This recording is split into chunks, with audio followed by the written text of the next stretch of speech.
And we're going to go, just like the last section, we're going to go through the why, the what, the how, and the results. Cool? Okay. So again, I'm not going to pretend like I can get inside the minds of every volunteer or in every volunteer tourism organization. But what I can tell you is this organization, this industry has emerged from, rather than just we as wealthy countries want to serve poor countries and poor community members, the conversation has evolved a little bit to the I want to be the one to serve. So now we have millions of people every year who say, I want to do it. Like, I want it to be me that's there doing that thing because that's going to make me feel good about myself. And we have about 2 million people every year who travel overseas to be involved in some type of volunteer tourism activity. And within this, we have a spectrum here. There's always a spectrum. There's nothing that's black and white, cut and dry. And we've got the spectrum of motives of the organizations that facilitate the volunteer tourism.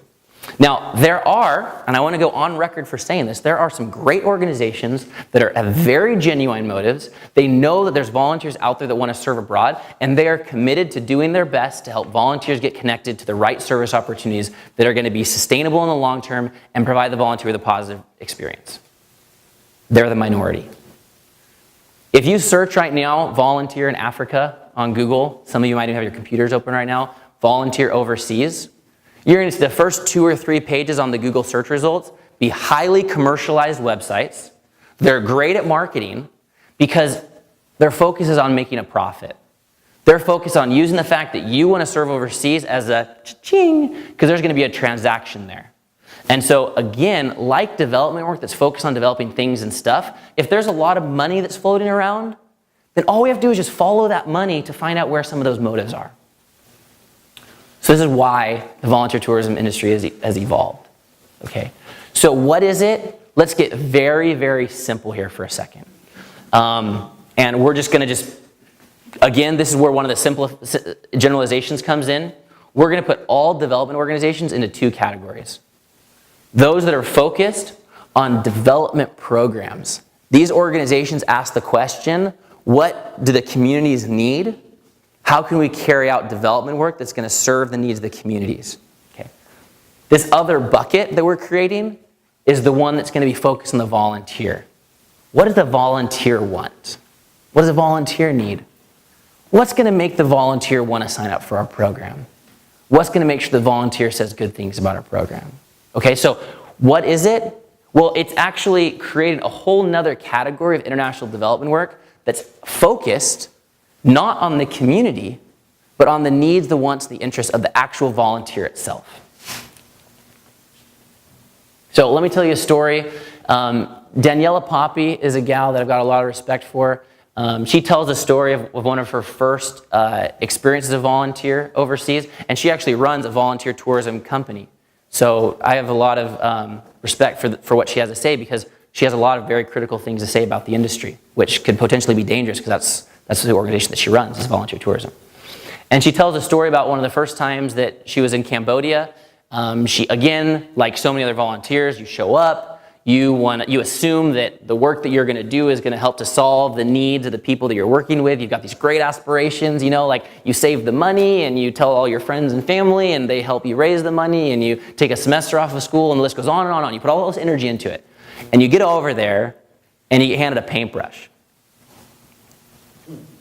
And you see the poverty in the community, and you wonder, why the heck am I holding a paintbrush? Why am I painting the school? And so Daniela Poppy was in the situation where they spent several $100s, they bought paint, they painted the school that was already painted, and it was clearly a contrived experience in order to be able to put her in a situation where she felt like she had done something valuable.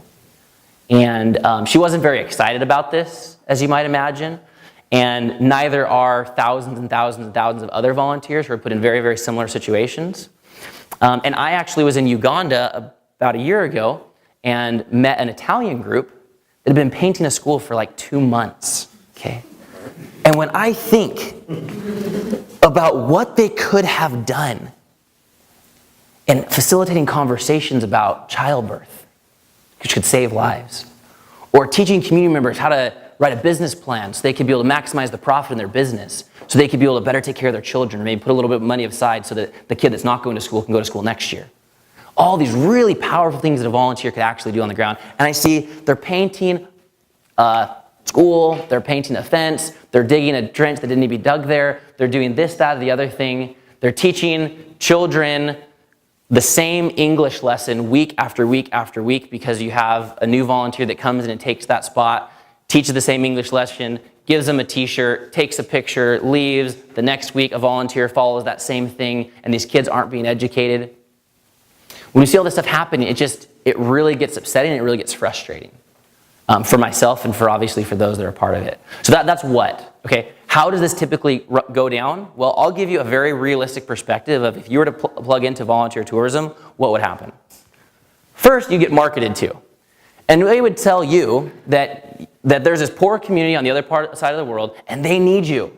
And you're going to go over and you're going to save them. You're going to be their superhero and they're going to sing praises to your name as they're walking out of their village and you're going to feel great about yourself.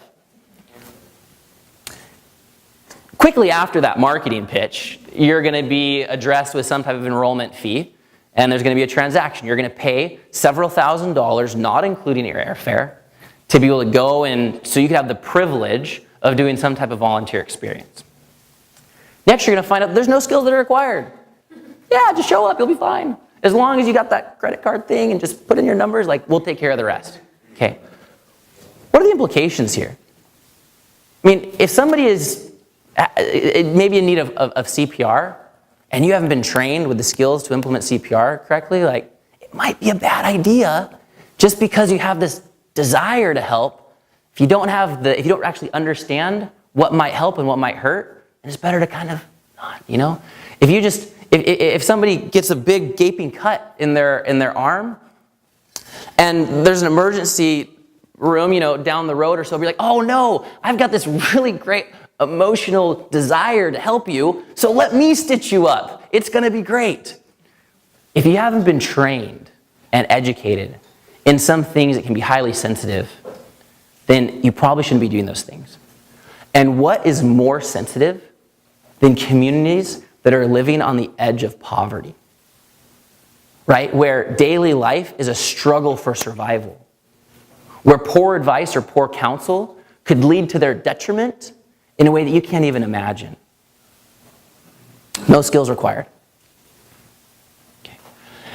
What do we see it looks like? Well, it typically looks like the volunteer is the center of the conversation and everything else revolves around the needs and the wants of the volunteer. How much time are they going to want to work per day? How many days a week are they going to work? How long is it going to be good for the volunteer to be there?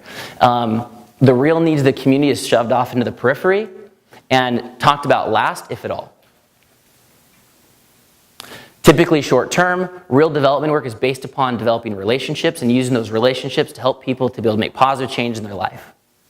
If you're there for 7 days, and there's typically poor monitoring, if any at all. Because again, volunteer tourism, like development work that's focused on things and stuff, is activity focused. So we don't care.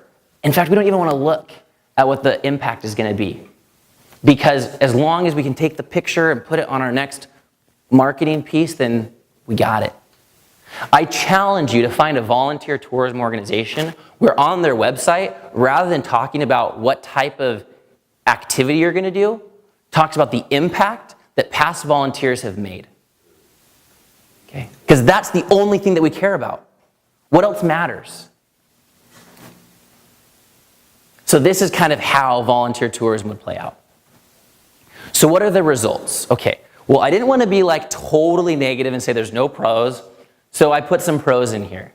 And one pro is that a volunteer, they may have an international experience. They may learn about the world. They may do service for their first time and maybe want to, even though it wasn't exactly what they thought it would be, it might help them to want to do it some more. Well, all of this stuff, while it's positive, it's probably best that this person had this experience. Maybe they were just in position to want to be an international traveler, right? Because at some point, many of us got international travel and international service to become synonymous. for us. So if we're going to travel overseas, that must mean that we want to be part of international service. And many of these positives that come out of volunteer tourism, they could also have come out of you just grabbing a backpack, jumping on a plane, going to Thailand and hanging out. Doing the thing, having the cultural experience, changing your life, okay? But if you want to actually plug in as a volunteer to help to serve people, then you got to take that role seriously. So what are some of the cons? Well, the cons for the community, if we have development work that's focused on things and stuff as an unsustainable piece, and then we've got some of the pitfalls we've talked about with volunteer tourism, what happens when we put those two things together? What happens when we've got volunteers that are out developing things and stuff? It gets to a questionable state. Obviously, like, very, very little good is the answer to that question. What are some of the direct negative impacts on the community? Well, we see that, like I mentioned before, if we provide poor counsel, if we see, oh yeah, we've got that solution to the agricultural problem, just do this and this instead of the other thing. Well, we didn't like take the soil into consideration, or we didn't know there's a monsoon that happens every year, so that counsel was actually terrible and it resulted in the detriment of the community, then poor advice and poor counsel can really cause a lot of problems. One of the other real biggies is that through international volunteer tourism, we can undermine local leadership and existing community development programs.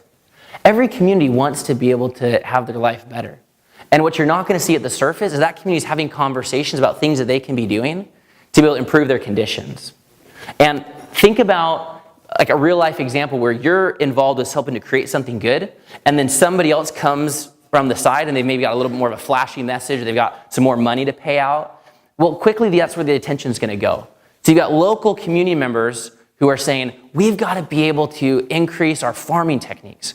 And you've got the development organization, the volunteer tourism organization says, hey, we're going to come and give you a bunch of food. Well, all the people just rush over there. And so the local leaders that are working really hard to be able to actually find sustainable solutions, they get undermined by that process. And then there's the labor conversation. Okay, we have volunteer tourists who make them feel really great about themselves. What do we see some of the potential negative impacts of this? Well, the school finds out that there's an organization that's actually paying schools to allow American volunteers to teach in their school. And every 2 weeks, they're going to get a new fee is going to get paid so that a volunteer can teach in their school. So what do they quickly do? We oust the existing teachers that have been trained and educated in country, that have a long-term sustainable relationship with that community. We send them hiking so we can allow these Americans or others to come in and teach the children head, shoulders, knees, and toes week after week after week after week, and they get paid in that process. So we can undermine local labor in a teaching role and in a lot of other roles. And what's the last? Well, the last we're going to call moral imperialism.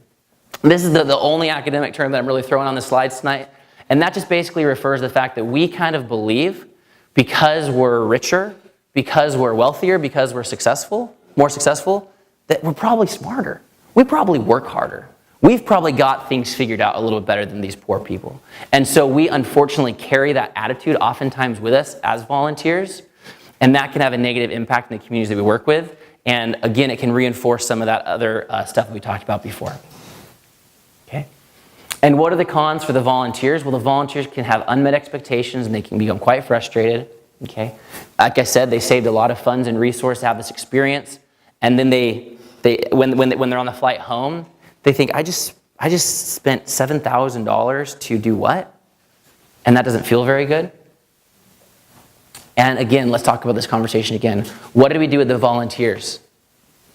We also reinforced the external locus of control. Because what happened inside that volunteer's experience? They were at a junction in life. And that was, there's a lot of problems in the world. And I think that I might be able to do something about it. They get plugged in this experience and they quickly realize that there was actually nothing that they were able to add value to that community. So what does that happen internally in that thought process? Oh, well, maybe I was wrong. Maybe I can't actually do anything of value. Let me just kind of take care of myself and stop trying to help others. Because the last time I tried, I spent a lot of time and a lot of money. I didn't actually really do anything. And so these volunteers that are right at this junction of having passion, wanting to take it into the world, want to enact positive change, get shut down and find out that they're not really in a position and supported to be able to really bring about positive change. Their external locus of control is reinforced.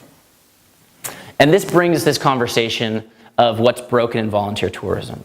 And again, this is a very simplified model, but what we've done is we've consolidated a tremendous amount of academic material and brought some of the key points to head that you guys can use as you look into analyzing this industry yourselves.